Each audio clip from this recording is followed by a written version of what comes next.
ಏನೇ ಏನು ಮಾಡ್ತಾ ಇದ್ದೀಯಾ? ನೋಡ್ಬಾ ಇಲ್ಲಿ ಕರು ಹೇಗೆ ನಿಂತಿದೆ ಅಂತಂದೇಳಿ, ಮುದ್ದಾದ ಕರು. ಹಾಂ, ಬಂದೆ ಬಂದೆ. ಹೌದಲ್ವಾ? ನೋಡಿ ಎಷ್ಟು ಮುದ್ದಾದ ಕರು ಹೇಗೆ ನಿಂತಿದೆ ಅಂತಂದೇಳಿ. ಹೌದು, ನನ್ನ ಹೆಸರು ಏನೇ ಅಲ್ವಲ್ಲ, ನನಗೂ ಒಂದು ಹೆಸರಿದೆ ಅಂತ ಗೊತ್ತು. ಹೌದಲ್ವಾ? ನಿನಗೂ ಒಂದು ಹೆಸರಿದೆ, ಆದರೆ ನಾನು ಕರೆಯಕ್ಕೆ ಬರೋದಿಲ್ವಲ್ಲ, ಆ ಥರ ಹೆಸರಿದೆ ನಿನಗೆ. ಸ್ನೇಹಿತರೆ, ಹೆಂಡತಿಯನ್ನು ಕರೆಯಲಿಕ್ಕೆ ಬರೆದಂತಹ ಹೆಸರು ಯಾವುದೆಂದು ಕಮೆಂಟ್ನಲ್ಲಿ ತಿಳಿಸಿ. ಹಾಗೆ ಈ ದಿನ ನಾನು ಕರು ಹಾಕಿತ್ತು, ಗಿಣ್ಣದ ಹಾಲಿತ್ತು, ಗಿಣ್ಣನ್ನು ಯಾವ ರೀತಿ ಮಾಡೋದಂತ ತೋರಿಸ್ಕೊಡ್ತೀನಿ ಬನ್ನಿ. ಈ ಪಾತ್ರೆ ತುಂಬ ಹಾಲು ಕೊಟ್ಟಿದ್ರು. ನಾವೇನು ಮಾಡಿದ್ವಿ ಅಂದರೆ ನಮ್ಗೆ ಎಷ್ಟು ಬೇಕೋ ಅಷ್ಟನ್ನು ಮಾತ್ರ ಇಟ್ಕೊಂಡ್ವಿ. ಸುಮ್ಮನೆ ಅಷ್ಟೊಂದು ತಿನ್ನೋರು ಬೇಕಲ್ವಾ, ಪಾಪ ಯಾರಿಗಾದ್ರೂ ಕೊಟ್ಟರೆ ಮಾಡಿಕೊಂಡು ಖುಷಿ ಪಡ್ತಾರೆ ತಿನ್ನಲಿಕ್ಕೆ. ಯಾಕಂದರೆ ಗಿಣ್ಣದ ಹಾಲು ಸಿಗೋದೇ ಅಪರೂಪ. ಅದು ಕರು ಹಾಕಿ ಮರುದಿನವೇ ಕೊಟ್ಟಿದ್ದವರು. ನೋಡಿ ಈಗ ಅದು ಯಾವುದ್ರಲ್ಲಿ ಹಾಕಬೇಕು ಅಂದ್ಕೊಂಡೇಳಿ ಒಂದು ಬಾಕ್ಸ್ನಂತ ತೊಗೊಂಡು, ಯಾಕಂದರೆ ನಮಗೂ ಮಾಡಲಿಕ್ಕೆ ಬರೋದಿಲ್ಲ. ನಮ್ಮ ಮನೇಲಿ ಎಮ್ಮೆ ಇತ್ತು, ಬಟ್ ಆದರೆ ನಮ್ಮ ಅತ್ತೆಯವರು ನಮ್ಮ ಅಜ್ಜಿಯವರೆಲ್ಲ ಇದ್ದರು, ಅವ್ರು ಮಾಡ್ತಿದ್ರು. ನನಗೆ ಅಷ್ಟೊಂದು ಐಡಿಯಾ ಇಲ್ಲ ಗಿಣ್ಣ ಮಾಡಲಿಕ್ಕೆ. ಆದರೂ ಹಿಂಗೆ ಕೇಳಿಕೊಂಡು ಮಾಡಿದ್ದೀನಿ, ಯಾವ ರೀತಿ ಬರುತ್ತೆ ಅಂತಂದೇಳಿ ನೋಡಬೇಕು. ಈ ರೀತಿ ನೋಡಿ 2 ಬೌಲ್ಗೆ ನಾನು ಬಾಕ್ಸ್ಗೆ ತುಪ್ಪ ಹಚ್ಚಿಟ್ಟೆ.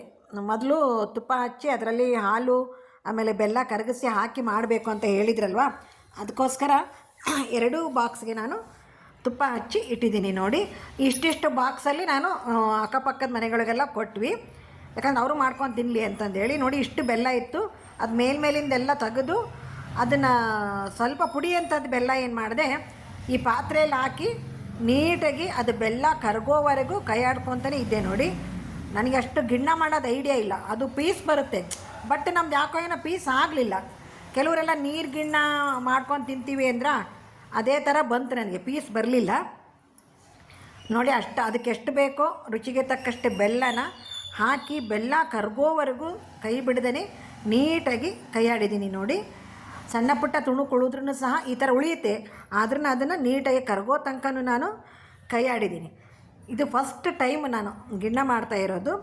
ಬೇರೆಯವರು ಯಾರಾದರೂ ಮಾಡಿದರೆ ತರ್ತಿದ್ದೆ. ನಮಗೆ ಏನಾಯ್ತಪ್ಪ ಅಂತಂದರೆ, ಗಿಣ್ಣ ತಿಂದರೆ ಸುಮ್ಮನೆ ಕಾಲು ನೋವು ಮೈಕೈ ನೋವು ಆಗ್ತಿತ್ತು. ಅವಾಗ ನಮ್ಮ ಮನೇಲಿ ಹಿರಿಯರು ತಿಂತಿರಲಿಲ್ಲ ಅದನ್ನು. ನೋಡಿ ಅದಕ್ಕೆ ಬೆಲ್ಲ ಕರಗಕ್ಕೆ ಬಿಟ್ಟು ಒಂದು 6 ಏಲಕ್ಕಿ ತೊಗೊಂಡು ಚೆನ್ನಾಗಿ ಕುಟ್ಟಿ ಅದನ್ನು ಪೌಡ್ರ್ ಮಾಡ್ಕೊತೀನಿ. ಏಲಕ್ಕಿ ಪೌಡ್ರ್ ಇತ್ತು, ಅದಷ್ಟು ಟೇಸ್ಟ್ ಬರಲ್ಲ ಅಂದ್ಕೊಂಡೇಳಿ ಏಲಕ್ಕಿನ ಕುಟ್ಟಿ ಪೌಡ್ರ್ ಮಾಡ್ಕೊಂಡ್ರೆ ಆಯಿತು ಅಂದ್ಕೊಂಡೇಳಿ. ರೆಡಿ ಹೆಂಗೆ ಸಿಕ್ತಿತ್ತಲ್ಲ ಪೌಡ್ರು, ಅದಷ್ಟು ನೀಟಿರಲ್ಲ, ಅಷ್ಟು ಘಮ ಅನ್ನಲ್ಲ ಅಂತಂದೇಳಿ ಏಲಕ್ಕಿನ ತರಿಸಿ ಪೌಡ್ರ್ ಮಾಡಿದ್ವಿ. 6 ಏಲಕ್ಕಿ ತೊಗೊಂಡಿದ್ದೆ, ಅದನ್ನು ನೀಟಾಗಿ ಕುಟ್ಟಿ ಪುಡಿ ಮಾಡಿ ಅದಕ್ಕೆ ಮಿಕ್ಸ್ ಮಾಡ್ತೀನಿ. ಇದೇ ಥರ ಸಣ್ಣಕ್ಕೆ ಕುಟ್ಕೊಂಡು ಅದಕ್ಕೆ ಮಿಕ್ಸ್ ಮಾಡಿಬಿಡ್ತೀನಿ. ನೋಡಿದ್ರಲ್ಲ, ಈ ರೀತಿ ಮಿಕ್ಸ್ ಮಾಡಿ ಗಿಣ್ಣ ಮಾಡೋಕ್ಕೆ ಬರೋರು ಪಾಪ ನಗ್ಬೋದು, ಏಮನ್ಗೇನು ಗಿಣ್ಣ ಮಾಡೋಕ್ಕೆ ಬರಲ್ಲ ಅನ್ಕೋಬೋದು. ಫಸ್ಟ್ ನಾನು, ಯಾಕಂದರೆ ನನಗಿದೇ ಫಸ್ಟ್ ಟೈಮು. ಗಿಣ್ಣ ರೆಡಿ ಮಾಡೇ ತಂದು ಕೊಟ್ಬಿಡ್ತಿದ್ರು ಅವರು, ಹೀಗಾಗಿ ನನಗೆ ಬರೋಲ್ಲ. ಈಗ ನೋಡಿ ಏಲಕ್ಕಿ ಪೌಡ್ರ್ ಎಲ್ಲ ಹಾಕಿ ಆದಮೇಲೆ 2 ಬಾಕ್ಸಿಗೆ ಏನು ತುಪ್ಪ ಹಚ್ಚಿಟ್ಟಿದ್ನೆಲ್ಲ ಅದಕ್ಕೆ ನಾನು ಹಾಕ್ತಾಯಿದ್ದೀನಿ. ನೋಡಿ ಬೆಲ್ಲ ಎಲ್ಲ ಕರಗಿತ್ತು, ಆಲ್ಮೋಸ್ಟ್ ಎಲ್ಲ ಬೆಲ್ಲ ಕರಗಿಸಿದ್ದೆ ನಾನು. ಅದು ಉಬ್ಬಿ ಬಂದಿತ್ತಲ್ಲ ಅಂತಂದೇಳಿ ಇಷ್ಟಿಷ್ಟೇ ಹಾಕಿ ಒಂದು 2 ಬಾಕ್ಸಲ್ಲಿ ಇನ್ನೂ ಉಳಿತಲ್ಲ, ಇನ್ನೊಂದು ಬಾಕ್ಸಲ್ಲಿ ಮತ್ತೆ ಇನ್ನೊಂದು ಕುಕ್ಕರ್ಗೆ ಇಟ್ಟೆ. 2 ಕುಕ್ಕರಲ್ಲಿ ಇಟ್ಟಿದ್ದೆ. ಅದನ್ನು ನೋಡೋಣ ಯಾವ ರೀತಿ ಬರುತ್ತೆ ಅಂತಂದೇಳಿ ಒಂಥರ ಕ್ಯೂರಿಯಾಸಿಟಿ ಇತ್ತು ನನಗೂ. ನೋಡಿ ಕುಕ್ಕರ್ಗಿಡ ತೋರಿಸ್ತಾ ಇದ್ದೀನಿ. ಈ ರೀತಿ ಅದನ್ನು ಕುಕ್ಕರ್ನಲ್ಲಿಟ್ಟು ವಿಷಲ್ಲೇನು ಹಾಕ್ಸಲಿಲ್ಲ, ಇಷ್ಟು ನಿಮಿಷ ಅಂತಂದೇಳಿ ಬೇಯಿಸ್ಕೊಂಬಿಟ್ವಿ ಅದನ್ನು. ನೋಡಿ ಈ ರೀತಿ ಆಯ್ತದು, ಬೆಂದಿನ ಮೇಲೆ ಈ ರೀತಿ ಆಯ್ತದು. ಬಟ್ ಅದು ಈ ರೀತಿ ಅಲ್ಲ ಅನಿಸುತ್ತೆ, ಗೊತ್ತಿರೋರಿಗೆ ಮಾತ್ರ ಚೆನ್ನಾಗಿ ಗೊತ್ತಿದೆ ಗಿಣ್ಣದ ಬಗ್ಗೆ. ಆದರೆ ನೋಡಿ ಈ ರೀತಿ ಬಂತು, ಆದರೂ ರುಚಿಯಾಗಿತ್ತು, ತಿನ್ನೋಕ್ಕೂ ಸೂಪರಾಗೇ ಇತ್ತು. ಆದರೂ ಗಿಣ್ಣದ ಒಂದು ತಿನ್ನುವ ಕಾರ್ಯಕ್ರಮ ಇದೆ ಅಲ್ಲ, ಚೆನ್ನಾಗೇ ಮಾಡಿದ್ವಿ. ಎಲ್ಲರಿಗೂ ಈ ಥರ ಬೌಲಲ್ಲಿ ಹಾಕಿ ಸುಮಾರು ಬಂದಿತ್ತು ಅದು. ಎಲ್ಲರೂ ನಾವು ಒಂದು 5-6 ಜನ ಇದ್ವಲ್ಲ, ಎಲ್ಲರೂ ಈ ಥರ ಬೌಲ್ನಲ್ಲಿ ಹಾಕ್ಕೊಂಡು ತಿಂದ್ವಿ.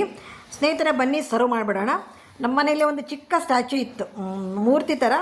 ನೋಡಿ ಆಕಳು ಮತ್ತು ಕರು ಅದು ಯಾವ ರೀತಿ ಹಾಲು ಕುಡಿಯುತ್ತೆ ಅಂದ್ಕೊಂಡೇಳಿ ಇತ್ತದು. ನೋಡಿ ಈ ಟೈಮ್ನಲ್ಲಿ ಉಪಯೋಗ ಆಯಿತು ನನಗದು.